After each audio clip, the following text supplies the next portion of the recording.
The starting point was actually a series of photographs by this photographer called Anastasia Taylor Lind, and the photographs were called The National Womb. It's kind of weird to talk about the starting point because actually the starting point is already very far away in the distance.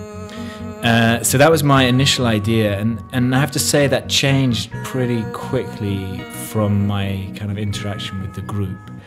But what remained from that was this idea of relationships and a kind of interest in relationships and what they are and why we enter into them and why we're drawn to them and what different relationships look like. The dancers have made the work.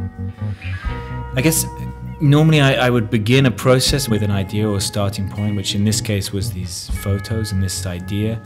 And then if you have a bad time, then probably it stays quite true to that starting point. And if you have a good time, then it takes on its kind of own journey and its own life and goes off in a different direction.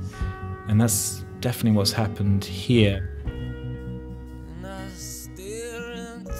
It's not always the case that you feel inspired by a group of performers, and of course you are looking for that when you're choosing the people that you work with, but obviously in this situation you're offered a group of 12 and I found it very, very difficult. I felt spoilt for choice. I felt really excited by them, inspired by them, and that's rare and makes the job easier because it makes the job more, you feel like there's a two-way, or there's a circle going on, there's a process going on where you're not just imposing your ideas, but you're exchanging ideas.